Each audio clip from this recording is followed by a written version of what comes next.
And we're back at Sensible 2020. It's time for the Psychedelic Pipeline. Vilmarie Narloch is your moderator. Vilmarie? Thank you, Seth. Thank you all for being here today. This session is going to be highlighting our brand new SSDP Psychedelic Pipeline program. So we're going to tell you a little bit about what that is. And then we're fortunate to have a few of our mentors and mentees here to tell you about their experiences in the program and sort of like how they got there. So I'm just going to start by sharing a little bit about the program in general, and then I'll pass it over to Wes. Just to kind of summarize the program, we started thinking about this over a year ago, maybe even 2 years ago, recognizing that many of our members are really interested in psychedelic research or psychedelic therapy or psychedelic harm reduction, and wanted to provide more resources for them, wanted to provide more connection for them. Also recognizing some of the limitations of the psychedelic sort of field as it exists right now, being that training is very expensive and limited, being that there's very few people of color that are already trained in doing this work. And so we wanted to sort of bridge some of those gaps and provide some resources for our members to be able to, get involved and have some sort of career trajectory in this very exciting sort of developing field. So we reached out to our friends in various organizations that are doing this work, including MAPS Public Benefit Corporation. I'm a graduate of the Certificate in Psychedelic Therapies and Research program at California Institute of Integral Studies. So we brought in some of those folks. Actually, many of our mentors are graduates of that program as well. And started sort of figuring out what could a program like this look like? What do we need? What sort of important things do we need to be thinking about? And with that, we developed or thought about a sort of three-tiered program. The first part being the mentorship component, which is what we're going to be talking about a little bit more today. And that's essentially what it sounds like, getting our members connected to people doing this work for some career development opportunities. The second part is sort of a training collection of sorts, training opportunities, funding opportunities for people to be able to go to conferences, to get trained, to figure out other opportunities for them so that they can sort of find their way in this field. And the last sort of more ambitious component of it is a full-on training consortium, where once we have more people trained, once we have more people offering these services and willing to train others, we would develop a sort of collaboration with various organizations, with various agencies that are doing this work, so people could get trained and it would be accredited, by the APA, for example, and they could get their hours toward their licensure, things like that. So, like I said, ambitious, but really excited to hopefully get to start that piece of the program soon. So that's kind of the overview. And as I mentioned, the first piece is this mentorship component. And I'm going to throw it to Wes because he's been a huge support and definitely wouldn't have been able to get this off the ground without his expertise in mentoring. So he's going to tell us a little bit more about the development of that piece of it and sort of what his role has been so far. Go ahead, Wes. Thanks, Vilmarie. Yeah. So I'll just kind of walk you through a little bit of an overview of the program and share some of this. So it begins with an application and matching process. So we send out applications to mentors and to mentees. And for this initial cohort, we narrowed it down to a pool of, I think, approximately 45 mentees and 25 mentors. And so through that, there's an interview opportunity where the mentors can reach out and interview potential mentees, and then they rank. And based on the rankings, they are paired up and the program begins. The communication, the frequency is once per month for the duration of the 10-month program, at least once per month. It's kind of up to the mentor and mentee how they want to communicate and the frequency, but there's that minimum expectation. And the purpose of the meetings are for career development with some space for personal development as well. And so we provided a handbook for this cohort that outlines the structure, provides meeting tasks for the 1st, 5th, and 10th meeting, and also talks about agreements that the mentor and mentee both sign and agree on. And those consist of legality. The purpose of this program is for legal career paths for the emerging field of psychedelic assisted therapy and research, confidentiality, the meeting schedule, tracking progress, which is setting goals, providing feedback, commitment, it is voluntary, and either party could withdraw at any time, and an optional career development opportunity. So perhaps throughout the relationship, they can identify some kind of project that could help build some skills for the mentee. And really the arc of the mentoring relationship is kind of like a psychedelic experience. There's the onset where you might feel some waves of nervousness, you know, a little apprehension, but then those pass and it kind of moves into the peak around the 5th meeting where everything's really locked on. The mentor and mentee, maybe you're in a flow state of working on goals, making progress. And then there's the come down and the integration of the relationship into the mentee's career aspirations and life. And there's an opportunity for feedback about halfway through the program and also at the end of the program so that we can kind of gather data and make any adjustments in order to improve and build on this program for the years to come. So I'll just kind of quickly talk about my experience as a mentor. So in addition to helping build the program, I've also been participating as a mentor, and it's been a really wonderful opportunity. I'm so grateful that I've been able to kind of, utilize some of my skills and background in organizational psychology and education and helping with the program, and then just helping to grow. And I've learned so much just from partnering with my mentee, Azhar, and my other mentees to really, it's been a really strong learning process for me as well. I remember for the first meeting, Azhar even wrote out our whole handbook up on the whiteboard. And from that point on, I knew that he was really ready and bringing a lot to these meetings. So I've tried to show up in the best way possible.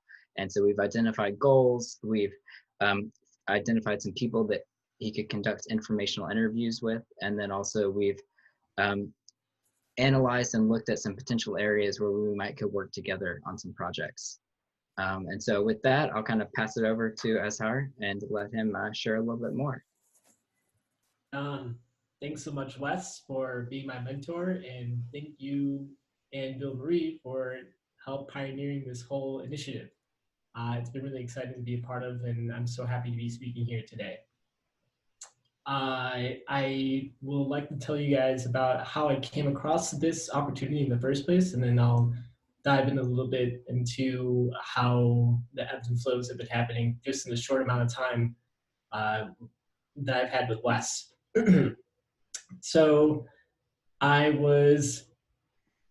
graduated the year before an SSDP chapter started at my university. And so I was unfortunate for me because I couldn't really use SSDP throughout my time at the university and even beforehand. So when I graduated from that university, I was still searching for people to do psychedelics with, the people of color that I identified with, and so that was a big portion for me too at that time in my life. And so I was able to find said people and then connect with them after we were able to experiment together. And it was with the intention in that experience that really changed my perspective dramatically. But that's like a whole nother story. But I was able to connect with someone from SSDP through some of the people that I identified with. And I didn't realize at the time how involved this person was with SSDP, but I was able to get invited to the SSDP conference last year. And when I went there, I just felt like this is what's been missing out of my whole life. And I was able to then make further connections from the SSDP conference. And then going on, fast forwarding throughout the year, I was able to just go through my own therapy process, which was very intense and involved a lot of self-reflection. And also during this intense therapy process, I was also discovered the SSDP Psychedelic Pipeline. And I found out I was eligible to become an alumni of my chapter, and so I applied just as the deadline happened, and then that was for the alumni, and then just as the deadline happened for the psychedelic pipeline, I applied, and Vilmarie gave me the good grace to have the weekend to write my application personal statement. And so that really helped out because I made sure to put in my heart and soul into that. So when I was in the middle of applying, or while I was applying from the perspective that I was going to be exploring opportunities within the graduate programs of data science and public policy, because my background is software engineering and computer science. And that's where my head was at the time, so I applied underneath those pretenses. But I mentioned all the intensive therapy before because I was in the middle of the intensive therapy and also applying to this program, and I got accepted to the program, and I got a chance to check out, or I got accepted to check out the list of mentors, because that's one of the stages of being matched. So you're eligible, then you get to be matched, and then you're into the program. So I got a chance to check out the list of mentors, and going through this intensive therapy process, I was find out the whole list of mentors, and I find out the level of like people and their expertise in the field just really blew my mind of the possibilities that can really see myself in or explore that I never considered before. And so so then I decided to make hard extra self-reflection during my therapy, and I decided that I wanted to pursue medicine as a result. And so when I got matched with Wes for our first interview, I told him that I'm not interested in data science public policy. I actually want to go to med school. He was like, "Oh wow, I was not expecting that." So I didn't scare him off, and we match, and it's been great ever since. We've been meeting in a very short amount of time because it's only been a couple months, so to say. And even then, there's been ebbs and flows in our opportunity and also just in the world in general. And so I could speak a lot more about what we're doing, but that's how I came across to the SSDP Psychedelic Pipeline. Thank you, Azhar. And you guys, both you and Wes mentioned some like cool opportunities that you've been looking to explore. And I'm curious if you'd want to share, if you're able to share what any of those are, just so people kind of get a sense of what sorts of things people could be doing or are thinking about doing as they sort of develop their mentorship relationships. Yeah, I can speak a little bit to it. Great. I believe it's like very unique, given where I'm at in my career and my background, where Wes is at as well in his career and his background, that the opportunities that presented itself just so happen to like have a potential to line up. And so that's just a vague way of saying that like I work with a company that like can work with his company and potentially do a partnership. And so we wouldn't be able to discover that unless like we were at least having a conversation in the first place. And so that's just been really exciting just to like talk to people that could potentially lead to avenues of working with Wes and on his side of things as well. Awesome, thank you. So it sounds like the work that you're already doing, you found a way that like that could be serving the psychedelic field, or at least working with Wes a little bit more closely in a professional capacity too. So that's pretty neat. Thank you for sharing that. So next I want to give it off to Vanessa, who happens to be my mentee, and I'm very fortunate to be working with her. So Vanessa, could you share a little bit about yourself and sort of what brought you to the pipeline and what you've been getting from it so far? Sure, thank you. It was a huge honor to be matched with Vilmarie. Wasn't expecting it because originally she wasn't a part of the mentor list, but it's worked out really, really well.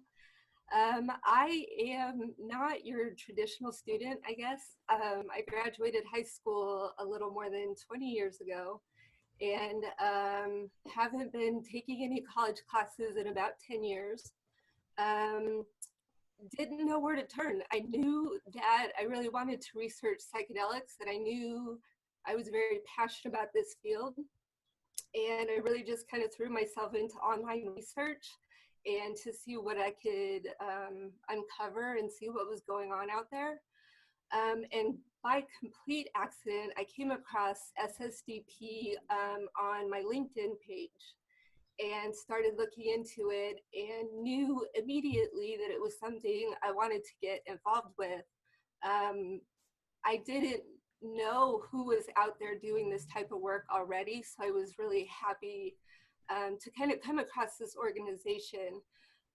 For myself, personally, my experience with psychedelics, I've struggled with mental health issues my entire adult life.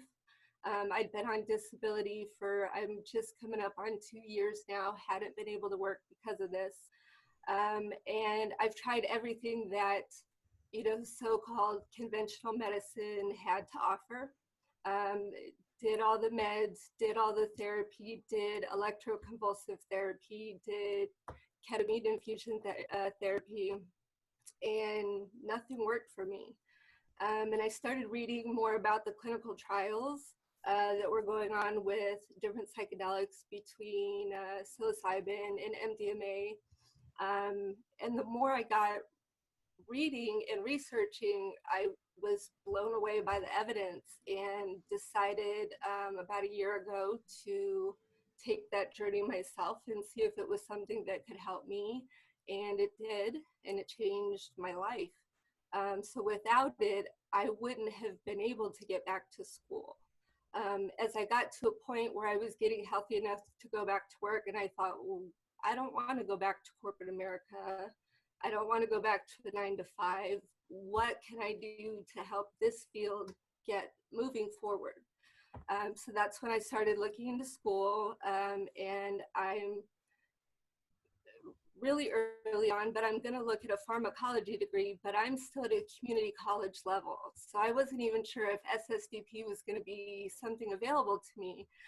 So I reached out and was really happy. They said, yep, let's get a charter started over at your school and we can get that going. And we're still kind of working on that piece of it. We're doing a few things in order.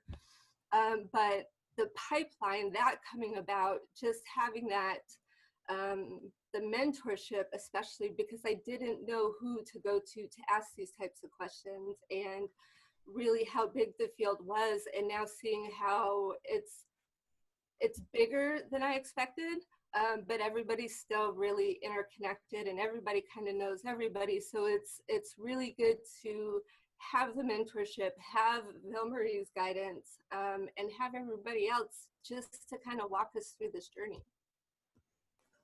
Thank you so much for sharing that. Yeah, I think, you know, particularly the fact that you're sort of coming back into school and sort of re-exploring what you want to do with your life is, you know, it's another facet of the pipeline that I really wanted to make sure we were paying attention to, because even in my experiences and going to the CIIS program, there was a lot of people that were sort of shifting careers or doing something different. And so I wanted to make sure that we weren't only addressing like the undergraduates, but that I knew that there were so many people out there that were maybe still in school or even post-grad that are looking for some connection, some way in, and wanted to sort of like provide that. So Richard is great because he's an SSDP alum and also one of our mentors, doing some really cool stuff with his mentee.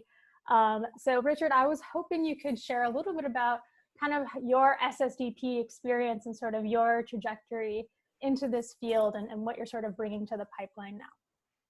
Yeah, sure. So I came to SSDP because I was a student at the University of California, Santa Cruz. I thought I was going to go to Berkeley for biopsychology, and like so many people in the UC system who thought they were going to Berkeley were, you know, told by admissions departments they were getting into Berkeley and blah, blah, I wound up somewhere else, which was fine. I was also a returning student, and having a really non-traditional trajectory was pretty fine by me, except that it made for a kind of a crazy move. And I discovered that somehow Santa Cruz has worse rent than San Francisco, which was a bit of a surprise to me.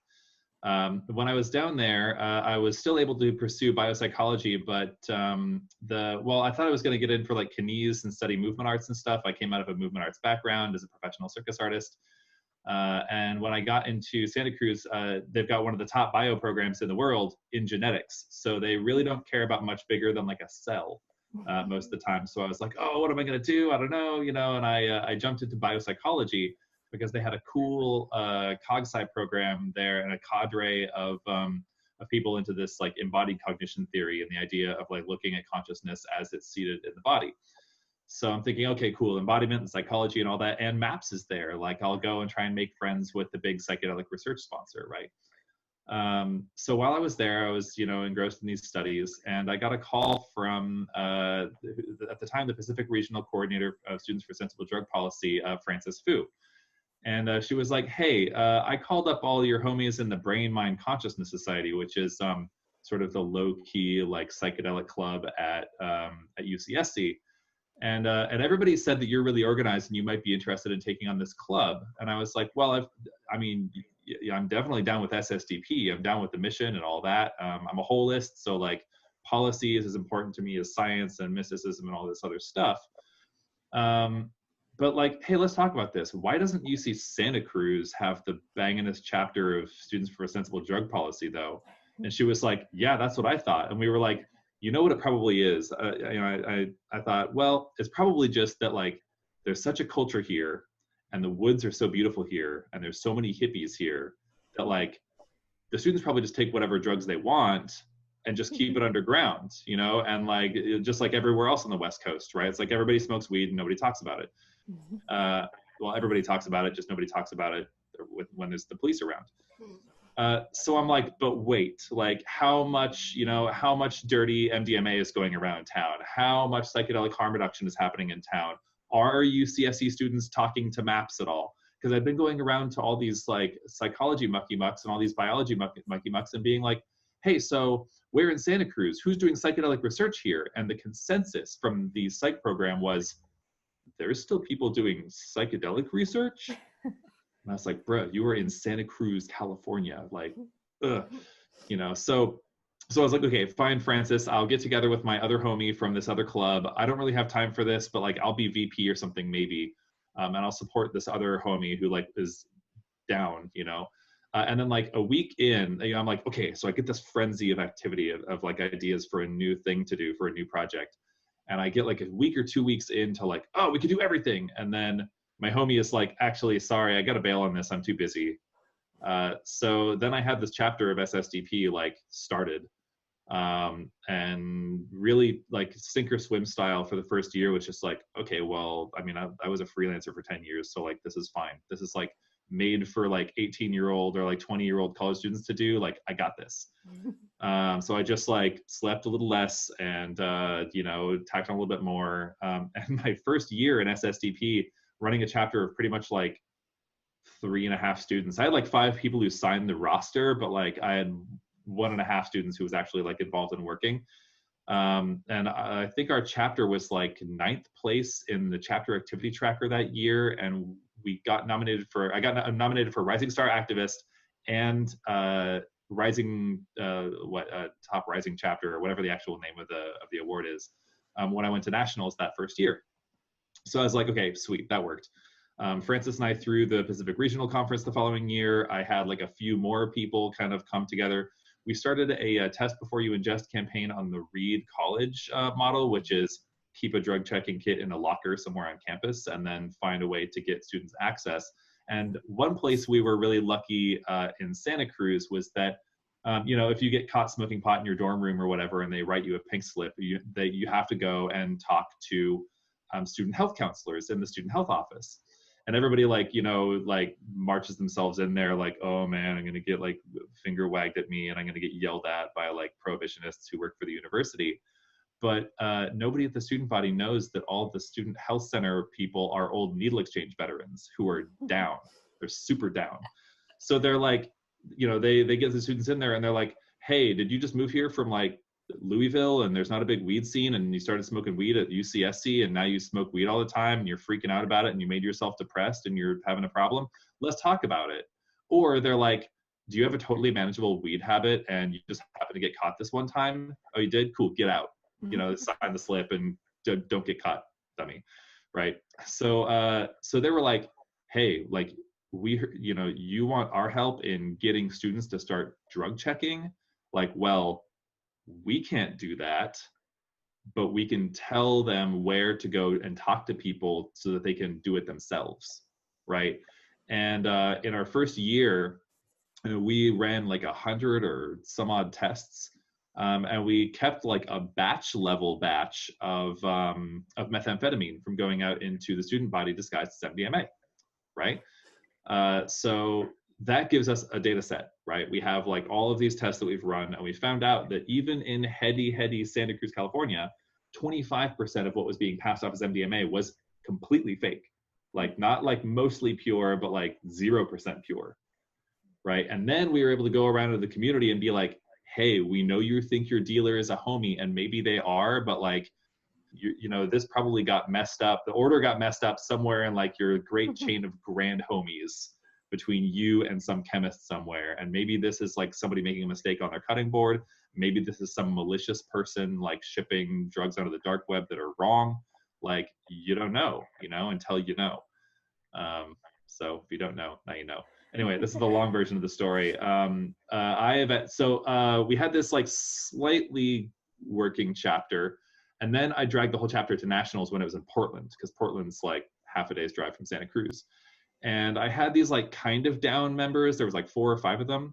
And then when they got to nationals and they saw what was really up, they all came back super down. Like we talked about what we were going to do the whole way south. And I got a new chapter director out of that one, which solved the greatest problem of any chapter director in SSDP, who's going to be the new chapter leader when you graduate.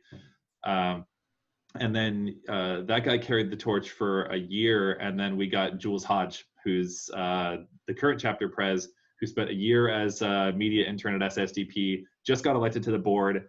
And for the, I think, second year in a row, took top chapter, including like straight up running the CAT this year. I mean, I think they had twice as many points almost as the next most chapter. They were plugged in with the effort to decriminalize entheogens in Santa Cruz and all this stuff. So I'm super proud that that SSDP at UCSC is just wreck and shop right now. Just helping students test their own stuff, making students more savvy about their drug use, being super plugged in with the university itself and having a really friendly relationship there, changing local policy and like moving that up the chain and getting national and international attention. And then also working with SSDP, the org. So there's like that connection from the local to the national and international levels. Yeah, you should be super proud of what you started there, because it's an incredible chapter. Now, I'm curious how your experience as a chapter leader and sort of like starting your career a little bit, how has that informed your work as a mentor in the Pipeline program? Yeah, so I had a real bone to pick getting into the industry, and my reason for mentoring here is really personal. I came out of UCSC as a reentry student. I spent a zillion years teaching myself something really hard. And I had always known when I go back to university, it's going to be for something I can't teach myself, right? So I'm not like, I could just write 100 Soc professors and be like, give me your syllabus. And that's not to say that a sociology program is a waste of time by any means. But like as just the person that I am, I can read a lit major if I wanted to. I can read like an econ major if I wanted to, but I can't like learn bench science without a bench, right? So I went in for bio and I like threw myself into science just because I had spent here we are at SSDP conference talking about a psychedelic pipeline. I had spent too many acid trips staring at a tree trying to figure out what was happening, right? So I was like, okay, I'll learn science. Like if I claim to be a holist and I study art and policy and, philosophy and mysticism and music and all this stuff and movement and whatever, I can't in fairness draw my line of holism at the door of a science classroom. Like, that's cheating, right? So I went and studied this inaccessible thing. I like studied my face off. I had already been to every base party because I was like 28. So I was like, okay, fine. Like, y'all go see Base Nectar. It would be my 9th time. I have like a biochem exam to pass. Like, just gonna do that. And I was hungry. Like, I just got my heart broken and like left Oakland and went to Santa Cruz and moved in with 2 adult men into a room because everybody in Santa Cruz lives 2+ to a room. Wes will back me on this. It's over 1/3 of the county. That's the actual number, lives 2+ to a room. So I'm like, screw it. I'm just going to go monk out and like study, and I'm going to become a biopsychologist, and I'm going to break into psychedelic research. And I'm like, I took a 5th year, and I was like really just going hard, you know. And then at the end, all my mentors, all the PIs in the cognitive labs I'm working in, all of my bio professors are like, bro, you're clearly a genius. Obviously, you're going to get into grad school. Like, that was like the ubiquitous message that I got. Everybody was like, just like find the people who are doing the work you're going to do, tell them what you've done, and then go work for them, right? And I read that essay that's like, here's how you get into psychedelic research. And there was 2, every professor I asked about psychedelic research, like, hey, how do I do this? Like, here's where I am. I got all the A's. I did all the prereqs. I've taken all the STEM prereqs. Like, how, you know? And there's always one of 2 answers. The one is, don't tell anyone, keep it a secret. Don't talk about psychedelics. People will think you're a party kid. You go to a party school, like, you've been to a million parties, you're an entertainer, for God's sake. Like, don't talk about it. Get your degree in something else and then break into psychedelics once you got your PhD. The other answer that I heard about how to break into psychedelic research is, if anybody tells you not to do like wholeheartedly what your heart is set to do, tell them F you. Get away from me and don't listen to them, right?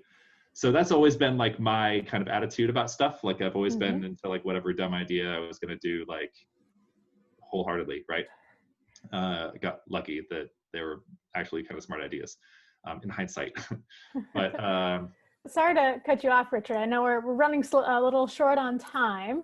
But I just wanted to sort of wrap up in saying that I know you and your mentee Dasha, who's also another SSDP rock star and done a lot of good stuff this year, you're planning a conference, right? Are you working on organizing a conference? Yes, clearly comms is off of my list of things that I studied. Concise is not one of my. So we'll share some more information about that in the Q&A. But that should be super exciting to come to, particularly I think it's in London. So that'll be amazing. But yeah, thank you all so much for being here, for sharing a little bit about your experiences in the psychedelic pipeline. I'm sure people have questions or want to learn more. We can get into that a little bit more in the Q&A.